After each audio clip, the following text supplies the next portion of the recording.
On today's edition of Stories from Real Life with Melvin E. Edwards, our guest today is Heath Mayo.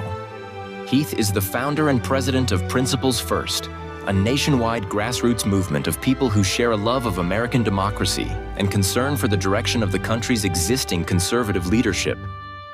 The Principles First annual summit is held in Washington, D.C., where speakers from across the country address a crowd of voters who are hungry for a change to the current political system. Let's meet our guest, Heath Mayo. You are listening to Stories from Real Life, a podcast by engaging storytellers for engaged story listeners. Here's your host, author and journalist, Melvin E. Edwards.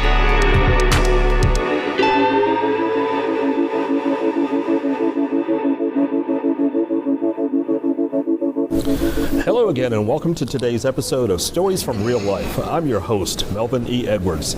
We are on site at the 2025 Principles First Summit in Washington, D.C. Thank you for joining me today. Our guest right now is Principles First founder, Heath Mayo. I guess that makes him the first Principles First principal. Hello, Heath. How are you doing today? I'm doing great, Melvin. Thanks so much for having me on, and thanks for being here at the summit. It's great. It's been a great weekend. Yeah, it's been a lot of fun so far.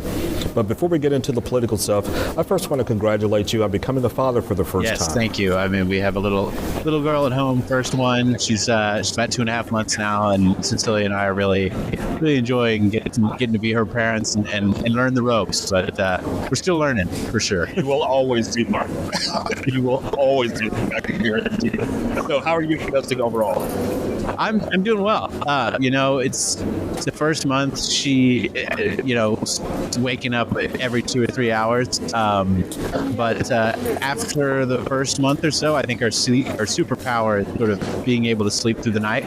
She sleeps at about 12 midnight and then wakes up at 7 or 8. So we're pleased with that. That's pretty much a full night of sleep, honestly. So we're proud of that.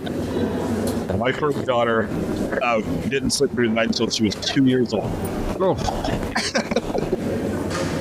Well, that's what everybody tells me. I mean, we've had her, and it's been so relatively easy that we're like, okay, let's do number 2. This is great. And everybody's like, that's how they get you. Yeah, exactly. You were all Ivy League selection on the Brown University baseball team, where you received your BA in political science and economics and your MA in history concurrently from Brown before going on to law school at Harvard. How did you have time to study? Oh man, I'm one of these guys that I just like doing things. I like going and being on the move. And I was that way in high school. You know, one of these guys that sang in the school musical, I was in the choir, doing baseball, football. I mean, in East Texas, you got to play football, baseball, track. So I sort of tried my hand at everything in high school. You get good at time management that way. And yeah, I just have always enjoyed doing things with people and didn't change in college really. Obviously getting too old.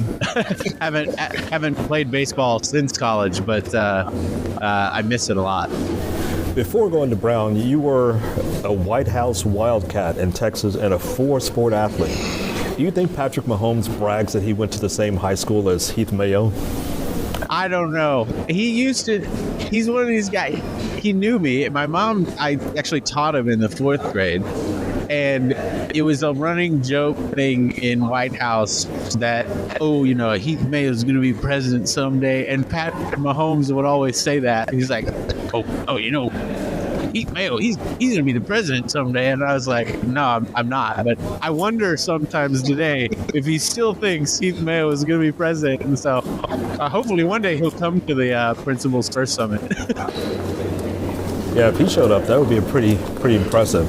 But who do you think is the most impressive get you've had so far as a speaker? I mean, Mark Cuban was a pretty big get.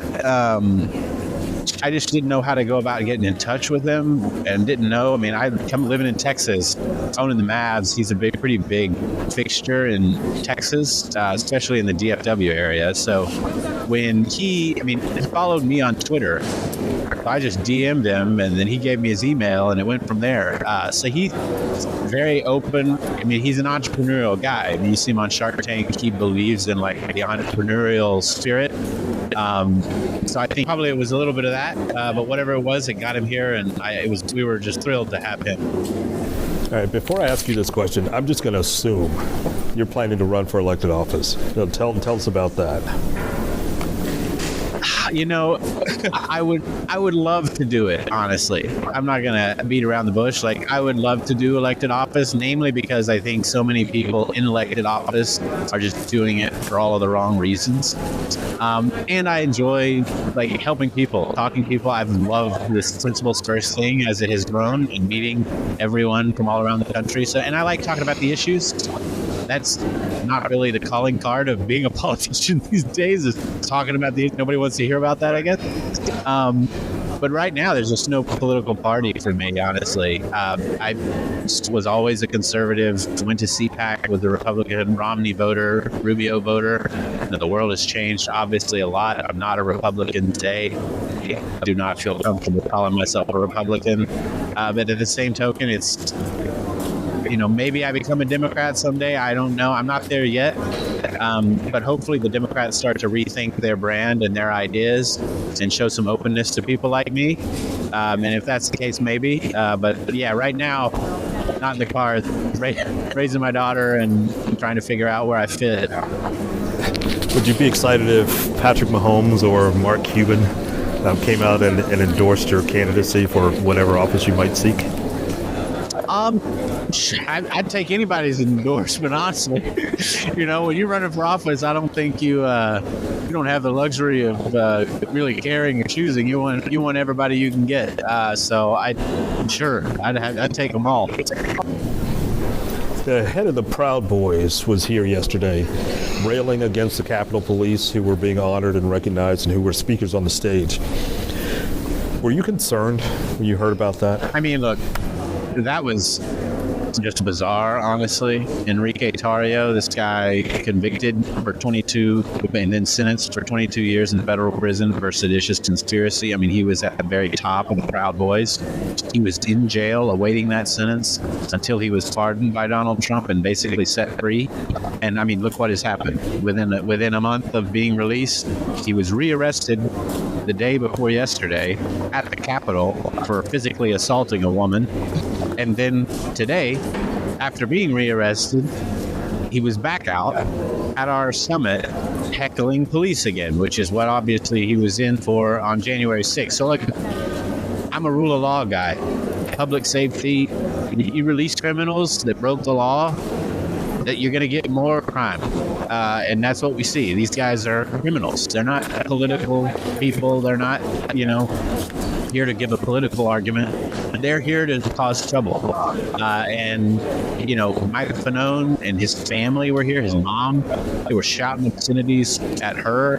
They're just disgusting, honestly. I'm glad those people are protesting us instead of sitting in the front row. I mean, it's just crazy.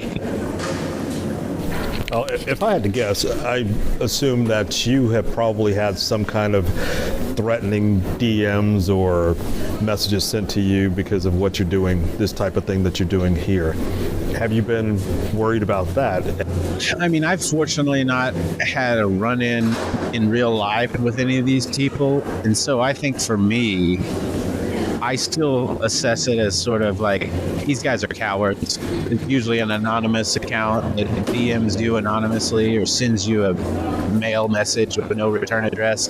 And you're just like, this person is just an idiot. You're just trying to pick up dust and make me scared or something. You certainly can't take safety for granted. You always got to be vigilant. But I think a lot of these folks are just a lot of talk. This Enrique Tarrio guy, if things had come to fisticuffs, he was not going to fare well against Harry Dunn and Michael Fanone. So when it came down to the words and shouting and protesting, he got out of here pretty quickly.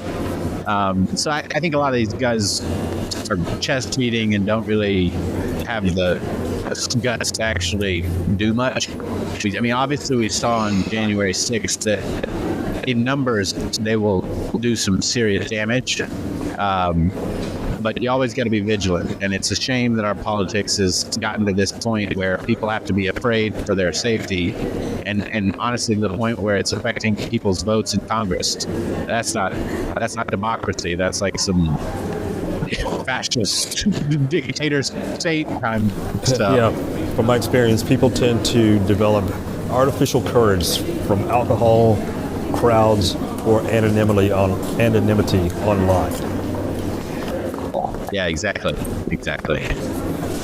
The attendance at Principles First has probably grown fivefold since the first summit in 2020. How do you think Principles First is different now than it was then? Well, it's a great question because I think it has evolved quite a bit since the first gathering in 2019. I think at that time, I think we thought about our project a little bit different, and the project was different. 2019, prior to January 6th, Trump's renomination as president, certainly, I think a lot of us were still Republicans, maybe just disgruntled with the direction of the party under Trump, but we're hoping that it would wake up to its senses and realize this was not a good direction for the party or the country. Since then, I think we've seen, obviously the party renominated him after January 6th and continues to kind of go in that direction. I don't think we're holding out hope that the Republican Party is going to be snapping back to its senses anytime soon. I don't think the project is to save the Republican Party. I think the project is to save the country at this point. And so it's about new alliances, new people, new faces. We've got Mark Cuban here this weekend. We've got Jared Polis, Democratic governor of Colorado. So we're wanting to make new allies because it's about building a governing majority that's new, because clearly the Democrats aren't good at this either. They just lost to him again after he basically broke all these laws, incited an attack on the Capitol. They were, the Trump movement was still able to defeat the Democrats. So that's a sign that we need to go back to the drawing board. And so it's time to rethink those political alliances and the ideas that are on offer, and really put forward a new vision for the country. And I think that's the project that we're engaged in now. All right, you talked about developing new alliances. What are the ultimate goals for Principles First? Can it become a viable third party if that's one of your goals? A lot of attendees have raised this with me this weekend. I think there's a hunger there for something like this. You saw No Labels kind of start to do it in this past cycle. It's a little different way of doing it. No Labels, they were able to raise a bunch of money to do it that way, and maybe get one high-profile person to run president. I think we would do it a little bit differently. We're more of a movement, right? I mean, we're not like the Tea Party, but functionally we're similar in that we're just a bunch of grassroots Americans that are kind of frustrated with our government right now, and we're starting to gather at the summit and also at dinners around the country. We're going to continue to do that because, look, at the end of the day, the people still govern, and to do anything in this country, you need a critical mass of voters ultimately at the ballot box to give you their consent to go to Washington and enact change. And so that's what we've been focused on, are the people, bringing people together, the grassroots, giving them new spaces to meet each other in and talk about the challenges the country faces. That's how it starts. If it ultimately takes a new political vehicle like a party, then I think any party will organically spring up around the people. But I think it's got to start with the people first and the principles first. That's one of my it's interesting what No Labels was doing. It's one of my actually complaints about No Labels. Why I was a little skeptical is I don't know really what No Label stands for, other than that, we're No Labels. We're not either of the other parties. And I think that to really be successful, you've got to tell Americans what it is you believe, what your principles are, what your policies are, and, what's your vision for the country. Thankfully, I mean, if someone is still interested in that effort, I don't think we're getting good visions for the country from either party right now. So whether it's the Democratic Party changing and adapting its vision for the country, or something new coming in and offering a better vision, it could happen. Principle First, I think, is ready to be a part of that change if it happens, and we'll try to drive it as much as we can. But there's no concrete plan at the moment for Principle First to turn into a political party or anything like that. Okay. What are we witnessing 1 month into Trump 2.0? Chaos. I think chaos, incompetence, sort of a little bit of carrying through on what he said he would do. That's sort of a hallmark of Trump as a politician is, we're going to cut waste, fraud, and abuse. And so we're going to just give Elon the keys to everybody's private data, and we're going to let him do whatever he wants to do. He's going to hire a bunch of 21-year-olds to send emails out to every federal employee that are like not even properly formatted or spelled correctly. I mean, doesn't even know. It could have been a phishing scam. No one knew because it was so poorly formatted. So it's just incompetence, I think, more than anything out of the gate. Who's putting at the tops of these agencies, people completely unfit for these roles. Fox News host Heath Mayo at the DOD, managing, such a huge and important operation, has never managed anything in his life. A few budgets to be managed for nonprofits and were horribly mismanaged. Yeah, exactly. Yeah, Patrick Bell, Tulsi Gabbard, these people are not serious people. So that's certainly been a hallmark. I think the really concerning thing for me has been just the absolute 180 on American foreign policy. I mean, there's always been debates between the parties about should we spend more on defense, or are we spending enough, or which conflicts, how should we engage around the world? But it really feels like, with the statement in the Munich Security Conference by J.D. Vance, and then how Trump has, some of the recent statements about, Ukraine started this conflict, and we're going to start sitting down without Ukraine from my end. It feels like we've died, honestly, as a country, and we're now kind of carrying the water of people like Putin and Xi and, on even. And then this whole nonsense about Gaza Strip being a great real estate deal. I mean, this is just insulting. It's not serious. So I think the incompetence is really going to catch up to them. The tariffs on our allies makes no sense. This is going to drive up consumer prices. He talked all about inflation being so bad during his campaign, and one of the first things he does is something that's going to make inflation worse. So I don't know what they're doing. It's hard to see a lot of logic and rationale behind the move. And Trump's always been an erratic guy. I mean, we knew that during the campaign. We knew what we were going to get, and so in that sense, he is delivering what he promised. But I don't think it's good for the country, and I think we're in for a rude awakening these next 2 years. A lot of people think that he does some crazy thing, but it's not going to really affect us. You saw his first term. And the thing about his first term is we were still sort of on the uplift of a cyclical expansion economically. I mean, and plus they spent a lot of money. I mean, drove us down into debt. But when you're spending a lot of money like that, it does drive some economic growth. It crowds out private growth, but it does keep the economy moving. You had the huge tax cuts some of them were good. It's a mixed bag, but there were tax cuts, and that's juiced the economy. And then there was all the spending. So, you can't keep doing that. And the tariffs are going to be bad.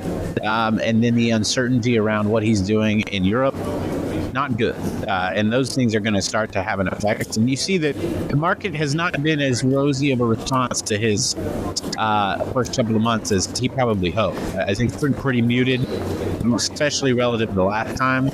I don't think it's clear that, this is going to be a big economic boom of a presidency. And it could, in fact, be pretty catastrophic if they're not careful. What do you think goes through Marco Rubio's mind when his head hits the pillow at night?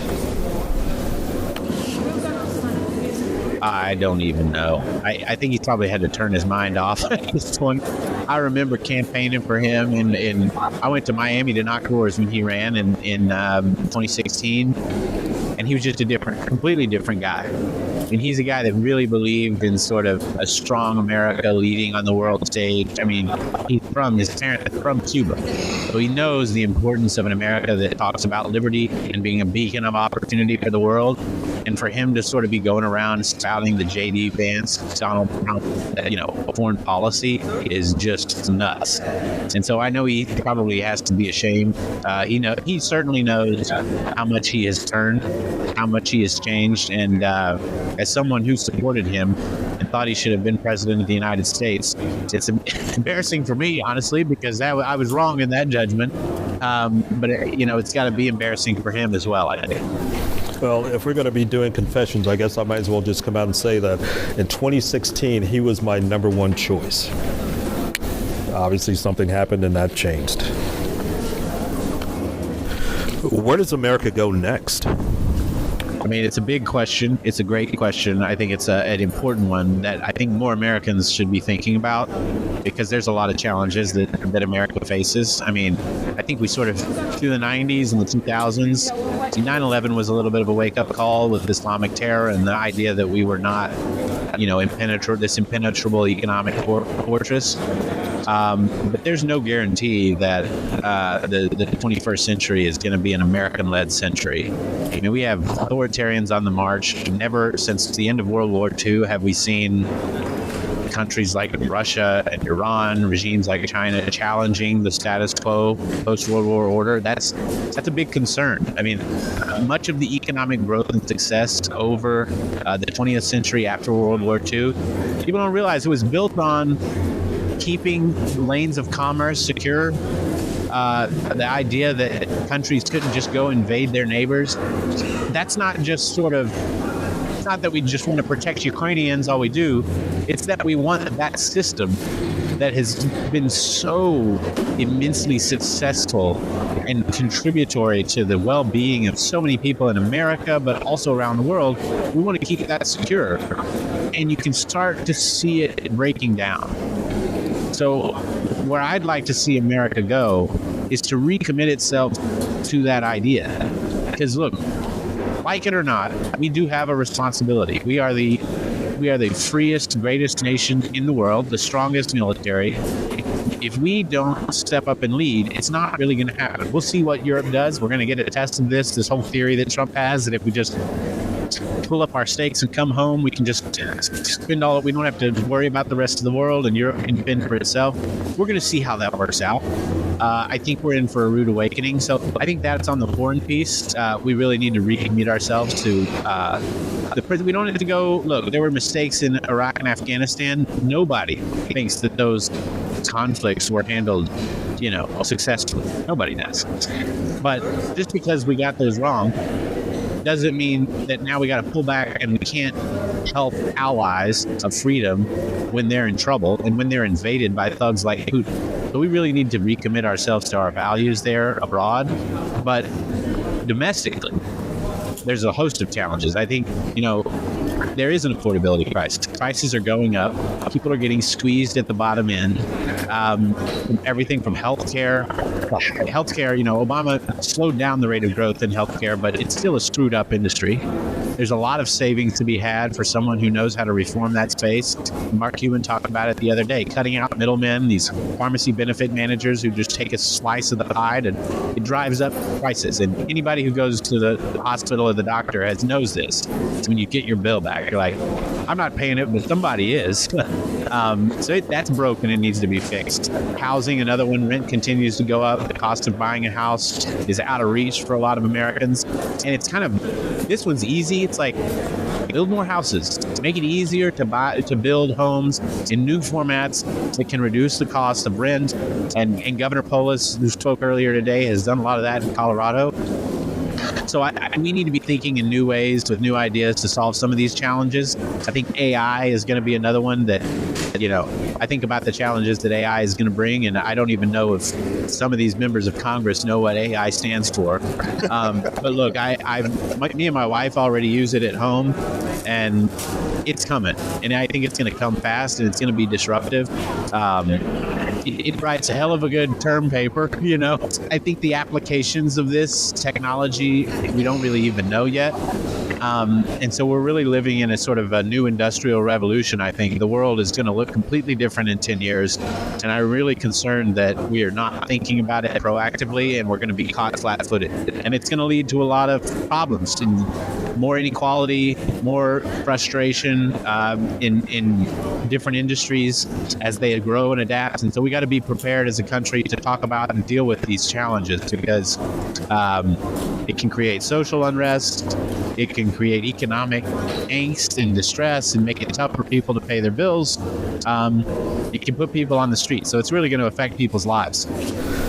Despite all the evidence we see, I still believe that Americans crave optimism. Do you have any good news that you can leave us with today?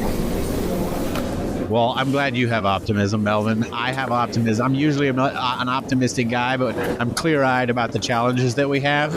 But what gives me hope and optimism is rooms like the one that we're in today, the Principles First Summit.